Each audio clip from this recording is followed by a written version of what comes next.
Hello student, आज हम लोग फंक्शन जो है उसका डेफिनेशंस के बारे में देखेंगे और फिर बहुत सारे टाइप्स ऑफ फंक्शन जो चैप्टर है वो क्लास 11th में है और क्लास 12th में भी है। तो क्लास 11th में 50% पार्ट क्लास 11th में है और 50% पार्ट क्लास 12th में है। तो मैं स्टार्ट करूँगा स्टार्टिंग से। फंक्शन होता क्या है, पहले हम लोग रिलेशन देखें, उसके बाद अब हम लोग फंक्शन देखेंगे। ठीक है, स्टार्ट करते हैं। फंक्शन जो वर्ड है इसका मतलब क्या होता है। सबसे फर्स्ट में फंक्शन का मीनिंग होता है, फंक्शन मीन्स मैपिंग। इसको मैथमेटिकल मैथ्स में इसको हम लोग मैपिंग बोलते हैं और सेकंड में इसको हम लोग कॉरेस्पॉन्डेंस बोलते हैं। अब जैसे एक छोटा सा हम लोग एग्जांपल लेते हैं। मान लेते हैं यहां पर एक सर्कल है और सर्कल का ये हो गया रेडियस। तो सर्कल का रेडियस जो है, यदि रेडियस कम होगा तो इसका एरिया भी कम होगा और यदि रेडियस बढ़ेगा तो इसका एरिया भी बढ़ेगा। ठीक है, तो हम लोग सबसे फर्स्ट में जैसे इसका एरिया जो होता है वो है पाई आर स्क्वायर। इसका एरिया होता है पाई आर स्क्वायर। अब हम लोग एक चीज देख रहे हैं कि एरिया डिपेंड्स अपॉन आर। इसका मतलब यदि आर इंक्रीज करेगा तो एरिया इंक्रीज करेगा, आर यदि डिक्रीज करेगा तो एरिया डिक्रीज करेगा। तो एरिया डिपेंड्स अपॉन आर। तो हम लोग बोल सकते हैं कि area is a function of r. और इसको हम लोग इस तरह से लिखेंगे, a equals to pi r square और a को हम लोग लिख सकते हैं f r. F r equals to pi r square. तो यहां पर हम लोग क्या देख रहे हैं कि r changes then f r changes. F r मतलब हो गया एरिया। तो एरिया डिपेंड्स अपॉन आर। तो हम लोग इसी में हम लोग इसी से डेफिनेशन हम लोग देखेंगे। तो जैसे एक होता है इंडिपेंडेंट वेरिएबल और एक होता है डिपेंडेंट वेरिएबल। तो जो इंडिपेंडेंट वेरिएबल होता है वो है x और जो डिपेंडेंट वेरिएबल है y। तो हम लोग लिखेंगे if y depends upon x। यदि y x पे डिपेंड है तो देन हम लोग बोल सकते हैं कि y is a function of x। तो हम लोग इसको लिखेंगे y इक्वल्स टू fx। मतलब क्या हुआ, y is a function of x। If x changes then y changes.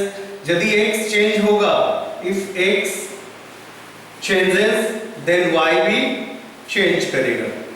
तो हम लोग ये तो एक छोटा सा हम लोग देखें कि फंक्शन होता क्या है। अब हम लोग इसका मैथमेटिकल डेफिनेशंस में आएंगे। तो सबसे पहले हम लोग इसका डेफिनेशन देखते हैं कि इसका डेफिनेशन क्या होता है।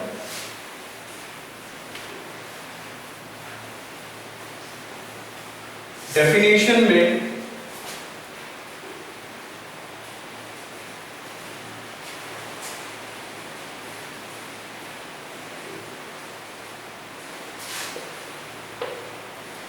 ये हो गया R, ये फ्रॉम सेट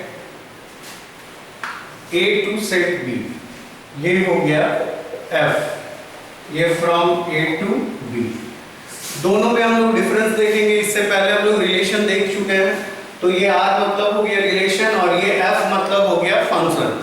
तो दोनों में डिफरेंस देखेंगे कि क्या होता है। जैसे मान लेते हैं यहां पर 3 एलिमेंट है और यहां पर भी 3 एलिमेंट है। तो रिलेशन में क्या था कि ये इसके साथ रिलेट हो सकता है, ये इसके साथ रिलेट हो सकता है, ये इसके साथ, ये इसके साथ, ये इसके साथ, ये इसके साथ, ये इसके साथ। तो इस तरह से हम लोग क्या देख रहे हैं कि यहां पर कोई बाउंडेशन नहीं है, कोई भी इस सेट का कोई भी एलिमेंट इस सेट के किसी भी एलिमेंट के साथ रिलेट हो सकता है, जबकि फंक्शन में ऐसा नहीं है। फंक्शन में क्या है कि मान लेते हैं यहां पर कुछ एलिमेंट्स हैं और यहां पर भी कुछ एलिमेंट्स हैं, ठीक है, तो ये इसके साथ कनेक्ट होगा, ये इसके साथ और ये इसके साथ कनेक्ट होगा। तो दोनों में डिफरेंस हमको समझ में आ गया। डिफरेंस क्या है कि रिलेशन में कोई बाउंडेशन नहीं है। बाउंडेशन मतलब इसका कोई भी एलिमेंट इसका किसी भी एलिमेंट के साथ रिलेट हो सकता है, जबकि फंक्शन में एक फंक्शन का डेफिनेशन के अनुसार हम लोग इसका जो भी एलिमेंट होगा वो यूनिकली कनेक्टेड होना चाहिए। यूनिकली कनेक्टेड मतलब एक एलिमेंट का एक ही इमेज होगा। ये नहीं कि इसका यदि यहां पर एसोसिएशन हो गया तो ये इसके साथ एसोसिएट नहीं होगा, ये इसके साथ एसोसिएट हो गया तो ये इसके साथ एसोसिएट नहीं होगा। तो इस तरह से हम लोग दोनों में डिफरेंस देख लिए। ये हो गया रिलेशन, ये हो गया रिलेशन और ये हो गया फंक्शन। मतलब हम लोग बोल सकते हैं कि फंक्शन जो है वो एक स्पेशल टाइप का रिलेशन है। फंक्शन क्या है? एक स्पेशल टाइप का रिलेशन है और स्पेशल टाइप का रिलेशन में एक कंडीशन डाला हुआ है। मतलब every relation is not a function but every function is a relation. जितना भी फंक्शन है वो रिलेशन होगा, लेकिन जितना भी रिलेशन है वो फंक्शन नहीं होगा।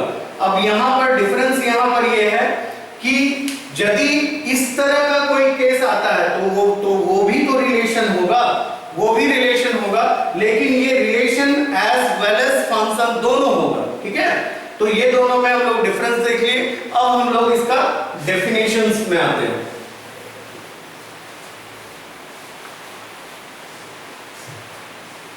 फंक्शन का डेफिनेशन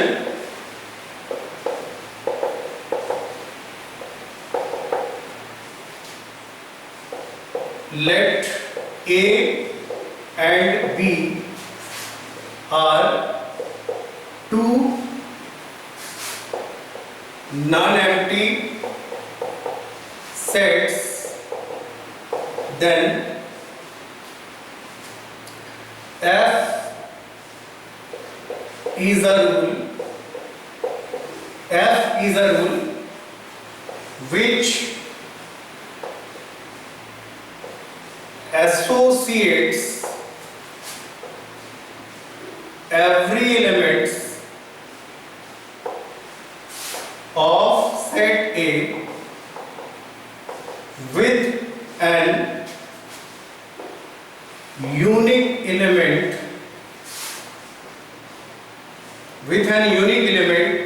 of set B। मतलब क्या? यहां पर ध्यान देने वाली बात है, let A and B are two non-empty sets, then F is a rule which associates every element, यहां पर ध्यान देना है, every element और set A, every element of set A with an unique element of set B। मतलब ये पूरा definition में ये पॉइंट को ध्यान में रखना है, क्योंकि फंक्शन का जो डेफिनेशन है, इस डेफिनेशन के आधार पे हम लोग आगे बहुत सारा क्वेश्चंस बनाएंगे और ये डेफिनेशन ही सबसे मेन है। तो यहां पर हम लोग देख क्या रहे हैं, every element of set A with an unique element of set B. तो देन हम लोग बोल सकते हैं कि f is a function from a to b, f is a function from a to b, ठीक है। अब इसको हम लोग एक एग्जाम्पल के द्वारा देखते हैं। एग्जाम्पल क्या है?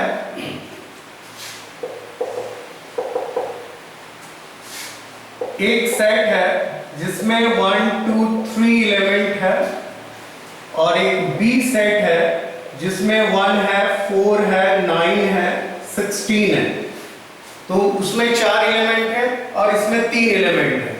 एक फंक्शन है जो a को b के साथ रिलेट करता है, function is from a to b और function is defined by fx equals to x square. Function defined कहां पर है? तो fx equals to x square पे। अब ये दोनों के बीच में, जैसे ये तुम्हारा सेट ए हो गया, ये तुम्हारा सेट बी, ये सेट ए और ये सेट बी, ठीक है? तो ये 1, ये 2, ये 3, ये दोनों के बीच में f हो गया, और यहां पर लिखेंगे 1, 4, 9 और 16। यहां पर ध्यान देना है कि जब इस फंक्शन में हम लोग 1 डालेंगे तो 1 आएगा, तो 1 का 1 के साथ रिलेशन हो गया। यदि इसी फंक्शन में 2 डालेंगे तो ये 4 हो जाएगा, 4 हो गया। यदि इसी फंक्शन में 3 डालेंगे तो हम लोग 9 हो गया। अब यहां पर सवाल ये उठता है कि यहां पर एक एलिमेंट बच गया, ठीक है? तो यहां पर एक एलिमेंट जो बच गया उससे कोई फर्क नहीं पड़ता, फिर भी ये फंक्शन है। कैसे? क्योंकि डेफिनेशन में कहीं तो ये नहीं बोला है, डेफिनेशन में बोला है every element of set A, मतलब सेट ए का जितना एलिमेंट है वो सेट बी के साथ एसोसिएशन होना चाहिए। लेकिन डेफिनेशन में कहीं ये नहीं लिखा हुआ है कि सेट बी का भी सारा एलिमेंट एसोसिएटेड हो, मतलब सेट बी का भी सारा एलिमेंट एसोसिएटेड हो, ये जरूरी नहीं है। तो डेफिनेशन में बस यही चीज है कि इसमें कोई एलिमेंट बचना नहीं चाहिए, इसका सारा एलिमेंट एसोसिएट होना चाहिए सेट बी के साथ। लेकिन ये जरूरी नहीं है कि सेट बी का सारा एलिमेंट सेट ए में हो, उसका एसोसिएशन सेट ए में हो। तो अब हम लोग आते हैं सेट ए, जो सेट ए है इसको हम लोग सेट ए, इसको हम लोग बोलते हैं डोमेन। सेट ए को हम लोग क्या बोलेंगे? डोमेन। और इसी को हम लोग बोलते हैं प्री इमेज। सेट ए को हम बोलेंगे डोमेन, ये तुम्हारा हो गया डोमेन, और इसी को हम लोग बोलेंगे प्री इमेज। और ये जो सेट बी है, ये पूरा सेट बी, तो सेट बी को हम लोग बोलेंगे कोडोमेन, इसको हम लोग बोलेंगे कोडोमेन। ये पूरा सेट बी जो हो गया, मतलब 1, 4, 9 और 16, ये सारा कोडोमेन हो गया। अब इसमें देखेंगे कि जो जो एसोसिएटेड है दैट इज कॉल्ड रेंज, मतलब इसमें यदि रेंज लेंगे हम लोग, और इसी को हम लोग बोलते हैं इमेज, क्योंकि प्री इमेज का ही इमेज होगा, तो रेंज और इसी को हम लोग इमेज बोलते हैं। तो इमेज इसमें कौन कौन है? जैसे देखो, ये प्री इमेज है तो इसका इमेज हो गया, ये प्री इमेज है तो इसका इमेज, ये प्री इमेज, ये इसका इमेज, लेकिन इसका कोई प्री इमेज नहीं है, मतलब ये इमेज नहीं है, ये इस सेट का एलिमेंट है लेकिन ये इमेज नहीं है। तो इमेज में 1, 4, 9 आएगा, 1, 4 और 9 आएगा। तो अब हम लोग एक बार फिर से देख लेते हैं फंक्शंस का डेफिनेशन में क्या बोला है? Every element of set A with an unique element of set B, मतलब विच एसोसिएट्स, एसोसिएट्स मतलब रिलेशन, ठीक है?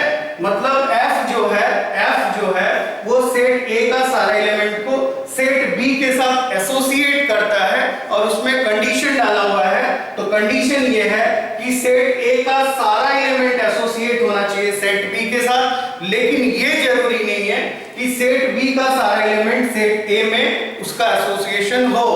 तो अब हम लोग इसमें और चीज देखें कि ये सेट ए को डोमेन बोलेंगे, डोमेन या तो इसको हम लोग प्री इमेज बोलेंगे।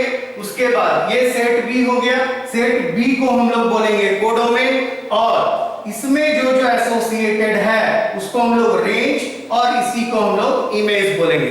तो ये हम लोग अभी इसका डेफिनेशन देखें। अब हम लोग इस डेफिनेशन से ही कुछ हम कंडीशंस निकालते हैं जिसके तहत ये फंक्शन जो है और भी क्लियर हो जाएगा। अब देखो,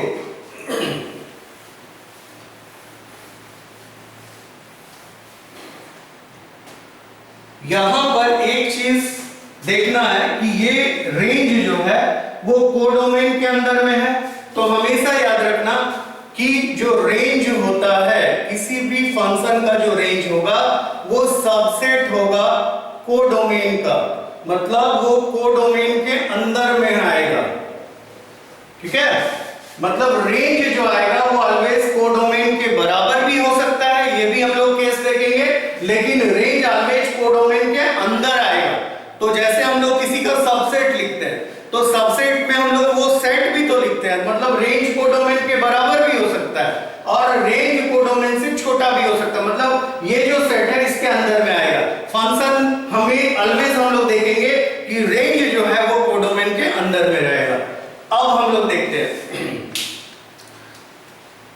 टू बी अ फंक्शन, एक फंक्शन होने के लिए क्या क्या कंडीशंस होते हैं। सबसे फर्स्ट में every elements of set A must be uniquely connected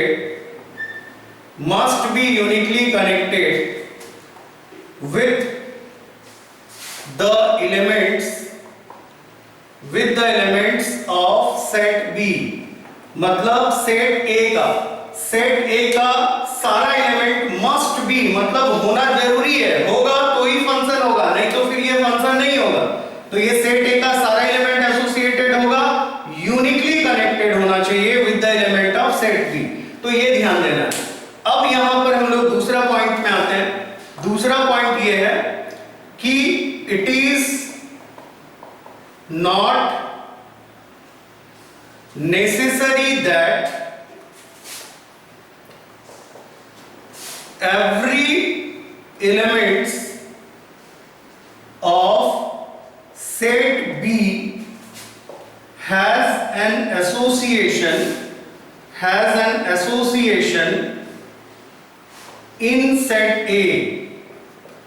ठीक है, तो ये भी इसमें इंपॉर्टेंट बात हो गया कि इसका सारा एलिमेंट इसमें एसोसिएटेड हो, ये जरूरी नहीं है फंक्शन में। मतलब इट इज नॉट नेसेसरी, माने ये जरूरी नहीं है कि every element of set B has an association in set A, मतलब सेट बी का सारा एलिमेंट सेट ए में एसोसिएटेड हो, ये जरूरी नहीं है। तो ये सेकंड पॉइंट आ गया। थर्ड पॉइंट में हम लोग आते हैं to pre images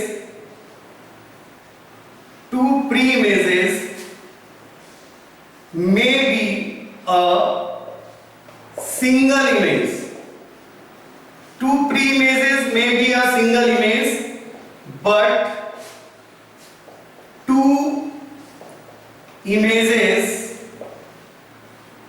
can't be a single pre-image। ध्यान देना, two pre-images may be a single image। two pre-images may be a single image मतलब दो pre-image का एक इमेज हो सकता है, ये भी यूनिकली कनेक्टेड है। यूनिकली कनेक्टेड का मतलब यूनिकली कनेक्शन, मतलब इसका एलिमेंट इससे यूनिकली कनेक्टेड होना चाहिए। मतलब ये नहीं, अब जैसे दो का यदि एक के साथ एसोसिएशन होगा उसको भी हम लोग यूनिकली कनेक्टेड बोलेंगे, लेकिन एक का यदि दो एसोसिएशन हो रहा है तो उसको यूनिकली कनेक्टेड नहीं बोलेंगे। ठीक है, तो वो फंक्शन फिर डिफाइंड ही नहीं होगा। तो इसको हम लोग इस तरह से भी देख सकते हैं।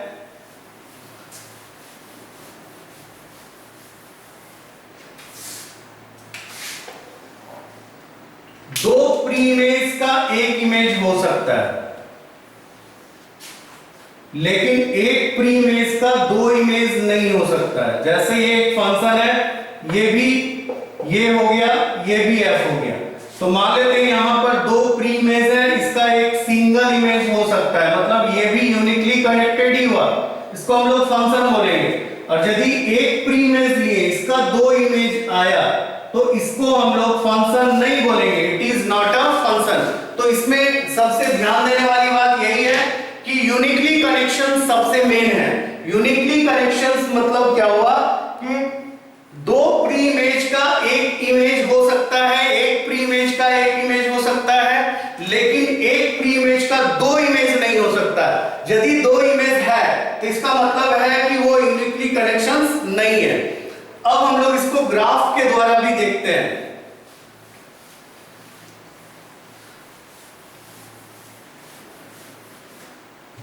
इसको ग्राफिकली यदि हम लोग देखेंगे तो कैसे देखेंगे, मान लेते हैं एक ग्राफ दिया हुआ है इस तरह से, कोई एक इस तरह का ग्राफ दिया हुआ है, ये मान लेते हैं फर्स्ट। सेकंड जो है एक ग्राफ इस तरह का दिया हुआ है,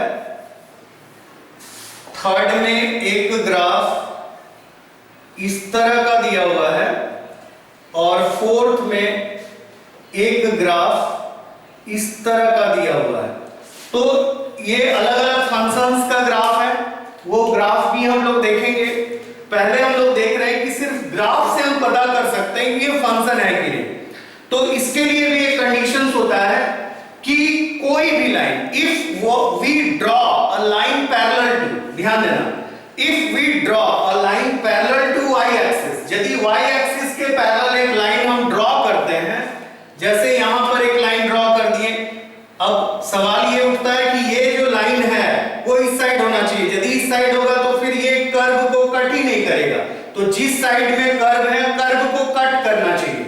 यदि ये दो पॉइंट पे कट करे, मतलब क्या हो गया, यहां पर ध्यान देने वाली बात है कि यहां पर हो गया एक प्री इमेज का दो इमेज, तो एक प्री इमेज का दो इमेज, एक प्री इमेज का दो इमेज, ये फंक्शन नहीं होगा।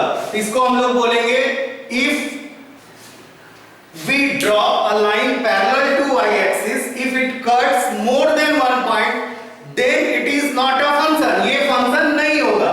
लेकिन मान लेते यहां पर यदि हम लोग एक लाइन ड्रॉ करें, कहीं भी करो, y एक्सिस के पैरेलल होना चाहिए, तो यहां पर हम लोग क्या देख रहे हैं कि ये एक ही पॉइंट पे कट कर रहा है, मतलब एक प्री इमेज का एक ही इमेज आ रहा है, तो एक प्री इमेज का एक इमेज मतलब ये फंक्शन होगा।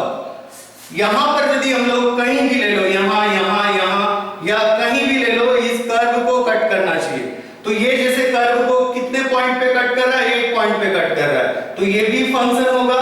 मान लेते हैं यहां पर लाइन ड्रॉ करें, तो यहां पर हम क्या देख रहे हैं कि 1 2 3 4, मतलब एक प्री इमेज का 4 इमेज आ गया, तो इसको हम लोग फंक्शन नहीं बोलेंगे।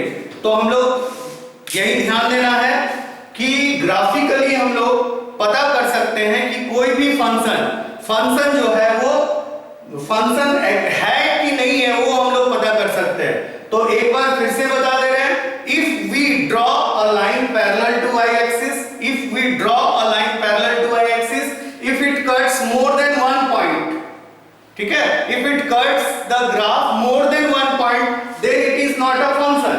और if we draw a line parallel to y axis, if it cuts at only one point, then it is a function। यदि ये ग्राफ को एक ही पॉइंट पे कट करे तो ये फंक्शन होगा।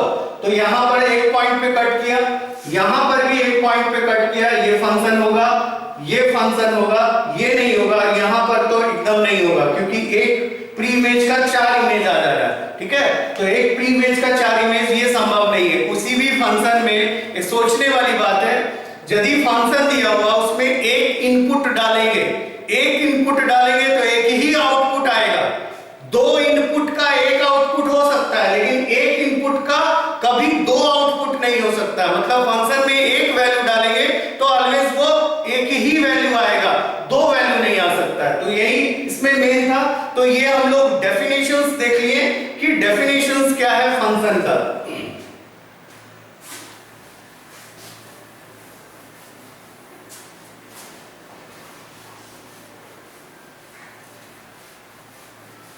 तो फंक्शन होने का कंडीशन हम लोग देख लिए।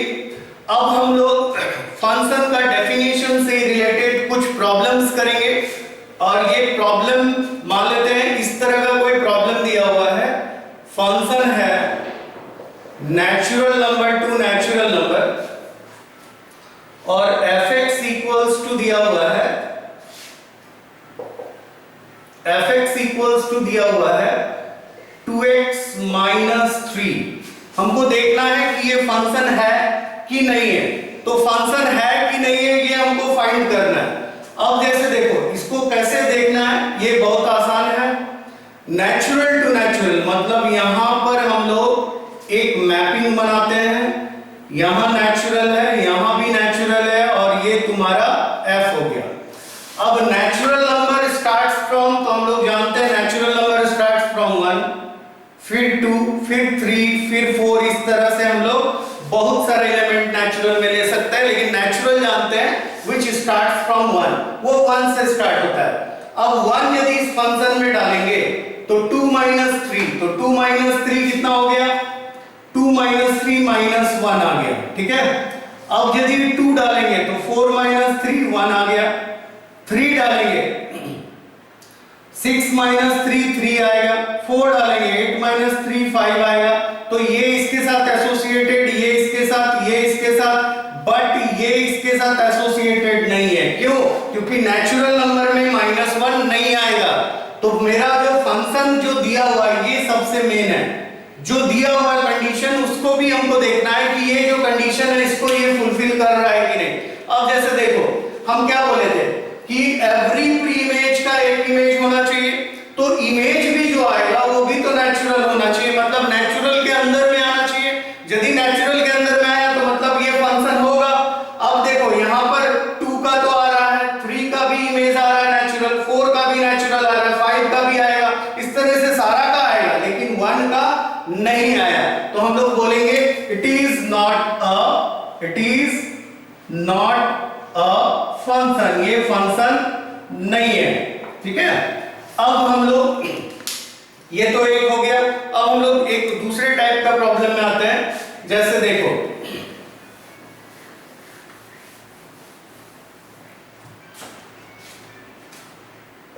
एक दिया हुआ है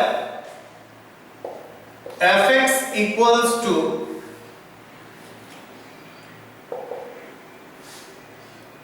x² + 1 और फंक्शन मेरा डिफाइंड है f(x) इक्वल्स टू x² + 1 और फंक्शन मेरा डिफाइंड है w टू w।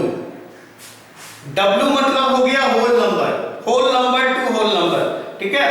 तो हम लोग क्या करते हैं, जैसे x² + 1, तो यहां पर हम लोग ये w हो गया, ये w हो गया, ये तुम्हारा एसोसिएशन। अब जैसे w starts from 1 2 1 2 3 dot dot dot, मतलब w जो होल नंबर्स होता है वो 0 से स्टार्ट होता है। यदि 0 डालेंगे तो यहां 1 आएगा, ठीक है। यहां भी हम लोग w ही लिखेंगे, 0 आएगा, 1 आएगा, 2 आएगा, 3 आएगा, 4 आएगा, इस तरह से आएगा, ठीक है।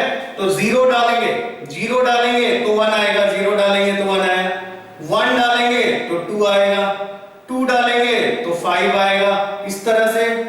तो यहां पर एक चीज ध्यान दो, हम क्या बोले कि इसका सारा एलिमेंट एसोसिएट होना चाहिए, लेकिन इसका सारा एलिमेंट एसोसिएट होगा ये जरूरी नहीं है। तो यहां पर तो हम देख रहे हैं कि जितना भी प्री इमेज है सबका एक इमेज आ रहा है, लेकिन यहां पर 0 का कोई प्री इमेज नहीं है, तो इससे कोई मतलब नहीं। क्यों? क्योंकि यहां पर कोई भी एलिमेंट 1 बचे, 2 बचे या बहुत सारा बच गया उससे कोई फर्क नहीं पड़ता है, यहां पर कोई एलिमेंट बचना नहीं चाहिए। तो हम लोग बोलेंगे कि ये जो होगा f इज अ फंक्शन, ये एक फंक्शन हो गया, ठीक है। ये हो गया एक टाइप का।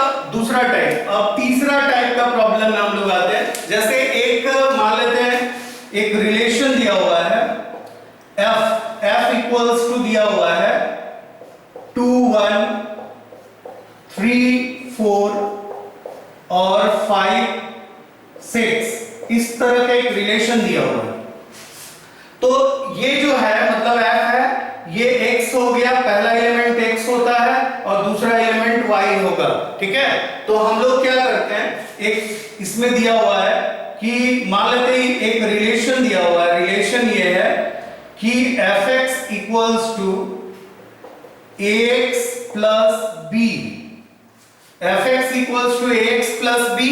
तो हमको क्या करना है, निकालना है फाइंड a एंड b, मतलब a और b फाइंड करना है इस फंक्शन में। तो हमको a और b हम लोग कैसे फाइंड करेंगे, देखो सबसे पहले जो रिलेशन दिया हुआ है, तो रिलेशन मेरा क्या है, f(x) equals to ax plus b, ये रिलेशन है। अब ये जो है 2 है 3 है 5 है, तो ये x का वैल्यू है, ठीक है। तो हम लोग जैसे 2 डालें यहां पर, f का वैल्यू यदि यहां पर x का वैल्यू 2 डालें तो यहां पर होगा 2a प्लस b। x का वैल्यू 2 डालें तो 2a प्लस b हो गया। तो f जब 2 था तो यहां पर y, x जब 2 था तो y का वैल्यू 1 है, तो इसके जगह पे हम लिखेंगे 1। तो 2a plus b equals to 1, ये इक्वेशन 1 हो गया। अब सेकंड